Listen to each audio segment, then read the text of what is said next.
Our opponents are offering an economic nightmare. We're delivering an economic miracle. We have delivered in 9 months, this is the biggest investment of funds in a country in history by many times. That's good.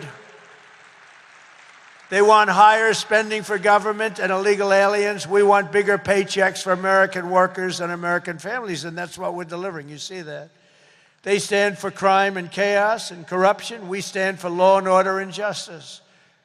Also strong borders. Boy, do we have strong borders. They put America last. We put America first. We put America first. And as long as I'm in the White House, the United States is not going communist in any way, shape, or form. We'll stop it. We're going to stop it.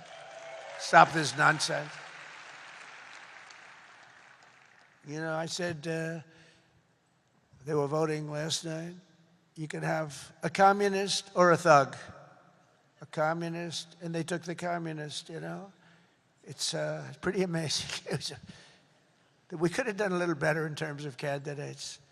From day one of my administration, I've been fighting every single day to turn around the catastrophe we inherited to make America the best place on the planet Earth to do business, and that's what it is. Right now, we're the #1 place. I'm getting plants approved in 2 weeks. It used to take 20 years before they got rejected. You'd have young people start off. Their whole business was getting a certain plant accepted. 22 years later, they're ready to retire, and they haven't gotten it. And then they go to a vote, and they get rejected after 22. They wasted a whole life looking for an acceptance. We do it in 2 weeks. We make sure it's good. We make sure it's great and proper, environmentally sound. It takes 2 weeks. My goal is to have the best tax rates, the lowest energy cost, the lowest regulatory burden, the most advanced technology, and the fairest trade deals anywhere in the world. You know, we're leading China. We're leading everybody by a lot in AI. And this was my idea, so I'm very proud of it. I said, build your own electric. People would come. We need more electric grid, sir. The electric grid's 200 years old. We need more electric grid. It's old. The electricity that the AI plants need alone is double the entire electricity that we have in the country right now. Can you believe it? So I had this idea. I said, we can't fix the old grid that much. We'll fix it up. We'll keep it going. A little Band-Aid here, a little Band-Aid there. It's old. And I said, here's what we're going to do. We're going to let these geniuses build their own electric generation. So they are building their own electric utility plants. They become a utility, if you think about it. They're building the utility and the electric right alongside. This is where they have their transformers and everything. They're building the most expensive electric plants you've ever seen, generating plants. Some by nuclear, some by oil and gas, some by coal as a substitute. They're building them right next to their plant, and they're incredible. People say they've never seen anything like it because these minds are genius. To them, an electric plant is not complicated.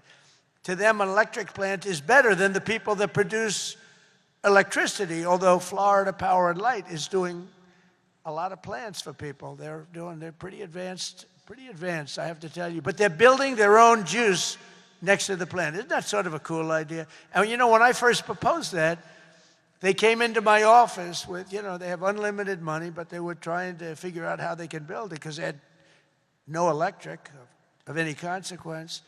And I said, you're going to build your own plant.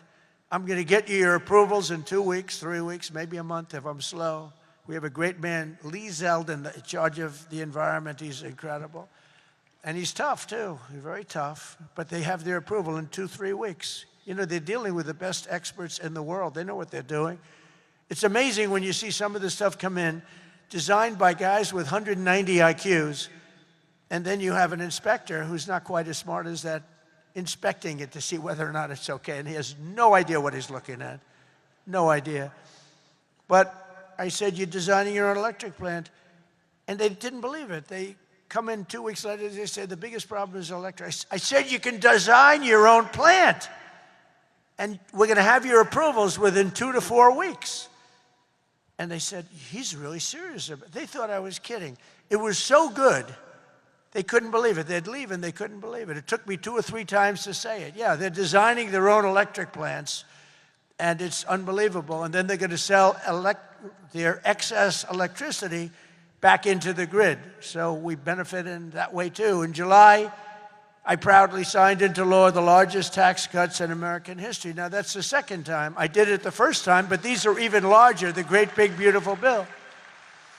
And that includes no tax on tips, no tax on overtime, no tax on Social Security for our great seniors, no tax on Social Security. I wonder which is the most popular of the no tax on tips.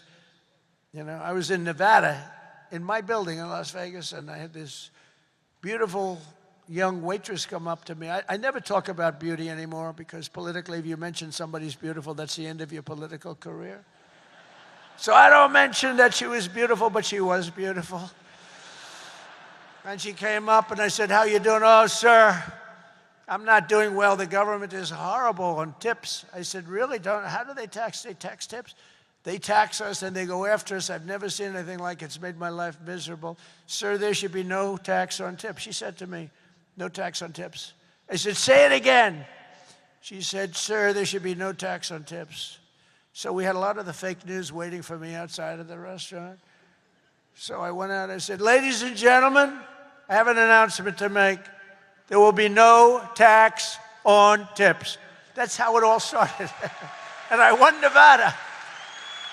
I won Nevada. Because, you know, in Nevada, every job is basically, you know, you're a waitress or you're working in a hotel. No, that's how it started. So it was amazing. We won Nevada easily, which is usually not a stronghold for Republicans, but it's become a stronghold. So I want to thank the waitress. She did a great job. But when she said those words, "Sir, there should be no tax on tips," it's amazing. Somebody else would hire a consultant, pay them millions and millions of dollars. They'll come back and they'll say, "Sir, I think you should absolutely tax tips." And you'll lose the election. But we also have 100% expensing for all new factories, plants, and equipment, so your businesses can write it off all in 1 year, and that's a lot of jobs you're doing and producing.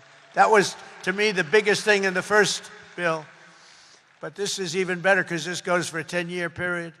Upon taking office, I signed an executive order requiring that every new regulation, every time we issue a new regulation, think of this, 10 old regulations must be eliminated simultaneously.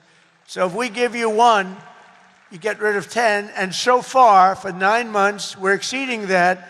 And it's 30 to 1. For every new one we give, they're getting rid of 30 old, broken down regulations.